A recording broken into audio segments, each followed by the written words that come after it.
प्रिय शिक्षार्थियों नमस्कार। मैं प्रेम नारायण। आज हम समासों में द्विगु एवं द्वंद्व समास का अध्ययन करेंगे।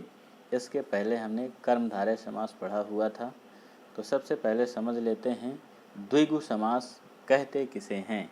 तो कामता प्रसाद गुरु ने द्विगु समास को संख्या पूर्वपद कर्मधारय समास भी माना है, अर्थात जो द्विगु समास है वो कर्मधारय का ही एक उपभेद है, जिसे हिंदी में द्विगु समास के नाम से जाना जाता है।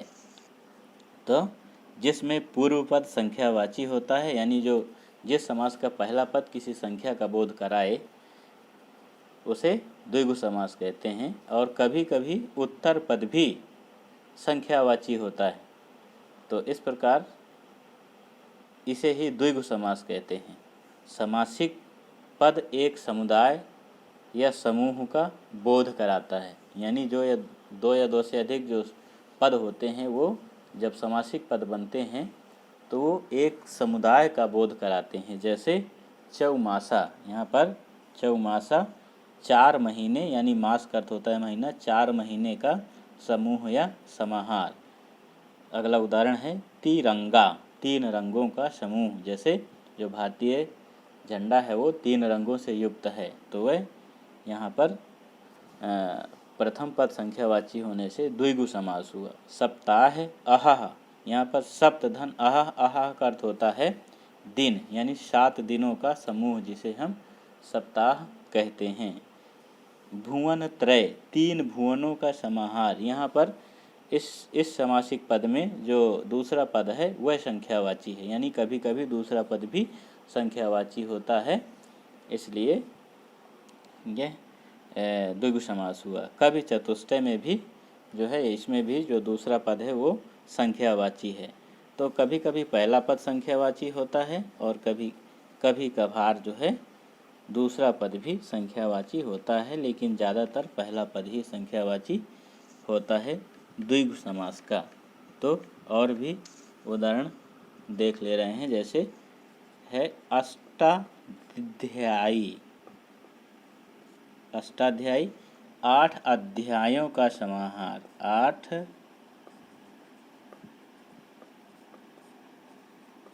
अध्यायों का समूह या समाहार, दोनों का एक ही अर्थ है। सप्तशती, सप्तशती 7 शतकों का समूह, 7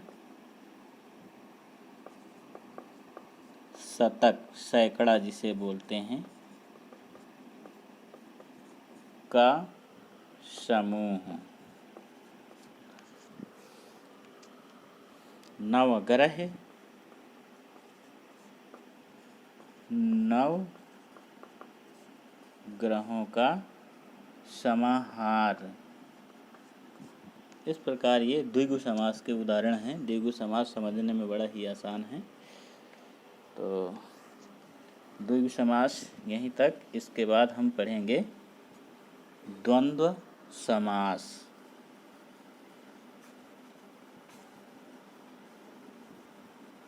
इसके बाद क्या पढ़ेंगे? हम पढ़ेंगे द्वंद्व समास। द्वंद्व समास कहते किसे हैं, संक्षेप में समझ ले रहे हैं।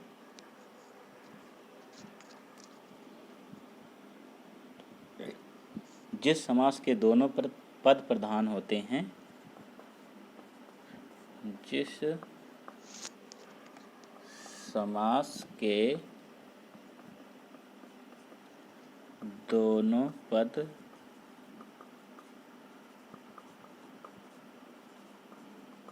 प्रधान होते हैं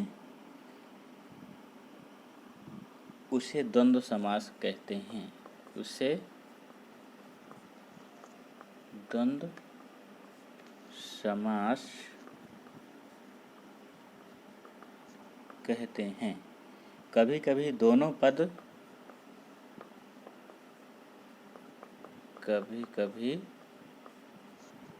पद प्रायः एक दूसरे के विलोम होते हैं। प्रायः एक दूसरे के विलोम होते हैं, लेकिन हमेशा नहीं। ये ध्यान देने वाली बातें हैं, हमेशा विलोम नहीं होते, कभी कभी होते हैं।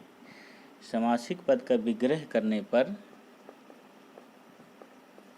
समासिक या समस्त पद, इसको समस्त पद भी कहते हैं, का विग्रह करने पर और, कॉमा, या, एवं, अथवा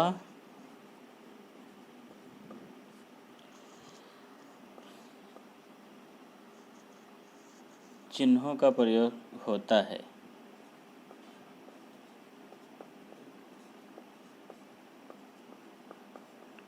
प्रयोग होता है। द्वंद्व समास के भेद भी पढ़ लेते हैं। तो द्वंद्व समास के मुख्यतः 3 भेद हैं। द्वंद्व समास के भेद, इसके 3 भेद हैं। पहला है इतरेत्तर द्वंद्व। इतरेत्तर द्वंद्व किसे कहते हैं? जिस समास के सभी पद और समुच्चय बोधक चिन्हों से जुड़े हों। जिस समास के सभी पद और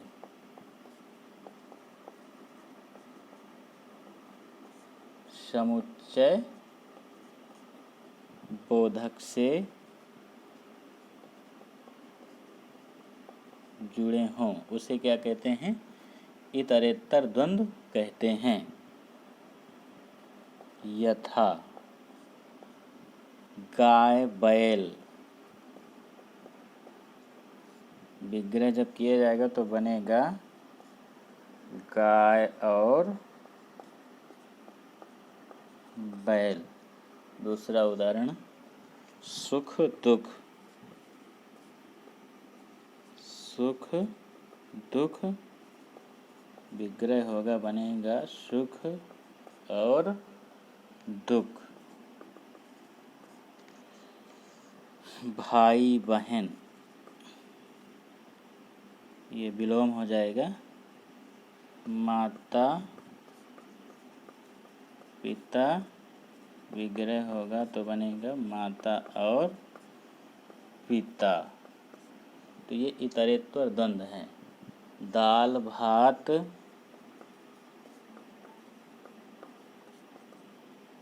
दाल और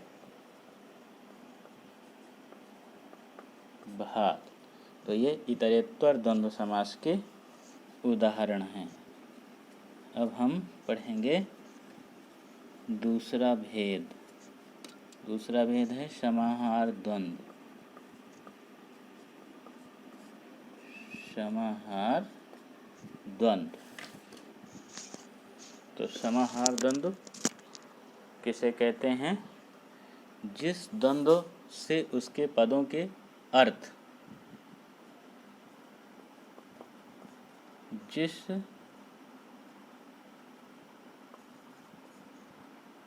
द्वंद्व समास से उसके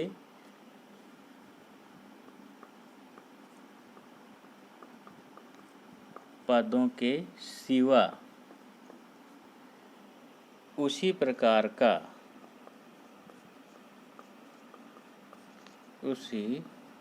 का और भी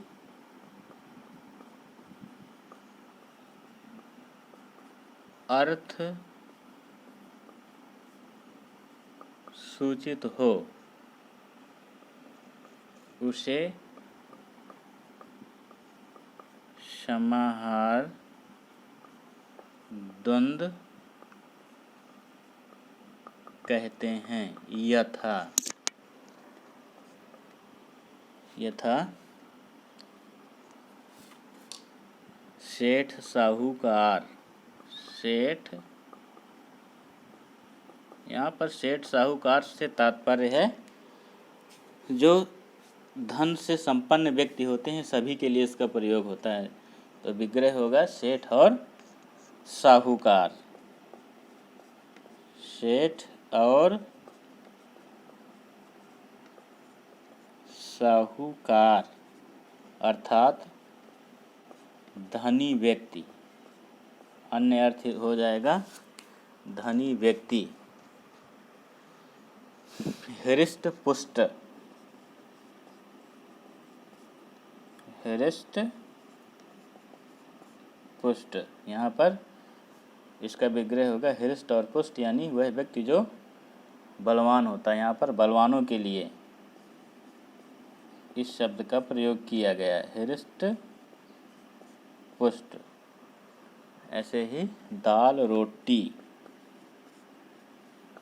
यहाँ पर जो दाल रोटी है, दाल और रोटी, यहाँ पर दाल रोटी समस्त जो है भोजन सामग्री का प्रतीक है। जैसे कह दिया जाता है मेरी दाल रोटी चल रही है, तो यहाँ पर जो दाल रोटी है वो एक अन्य अर्थ को भी सूचित करता है। इसी प्रकार नोन तेल, नोन तेल, नोन और तेल यानी नमक और तेल। तो यहाँ पर नमक और जो तेल है वह ये सूचित करता है कि घर में खाने वाली कौन कौन सी वस्तुएं हैं, यानी घर में खाद्य योग्य सभी वस्तुओं का बोध कराती हैं नोन और तेल। तो ये हो गया समाहार द्वंद्व। अब द्वंद्व का तीसरा भेद भी देख लें हम, वैकल्पिक द्वंद्व।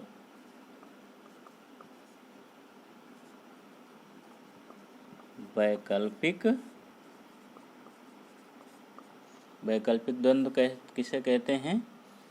जब दो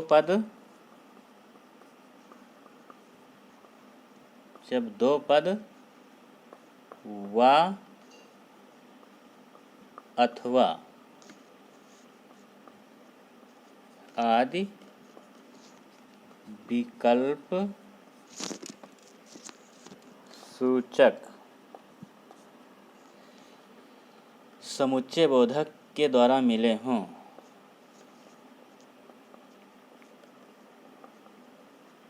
समुच्चय बोधक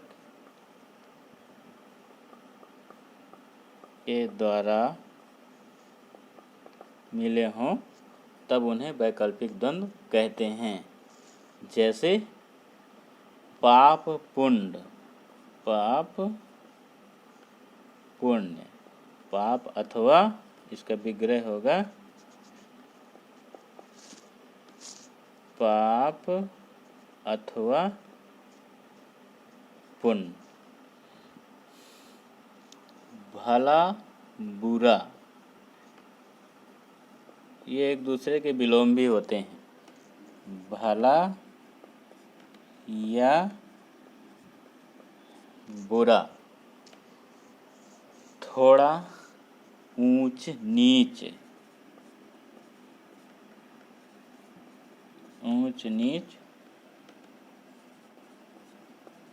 ऊंच अथवा नीच। तो इस प्रकार से ये द्वंद्व के तीनों भेद हो गए। द्वंद्व समास के तीनों भेद, इतरेत्तर द्वंद्व, समाहार द्वंद्व और वैकल्पिक द्वंद्व। तो प्रशिक्षुओं आज यहीं तक। नमस्कार। फिर मिलेंगे हम अगले वीडियो बहुव्रीहि समास के साथ। धन्यवाद।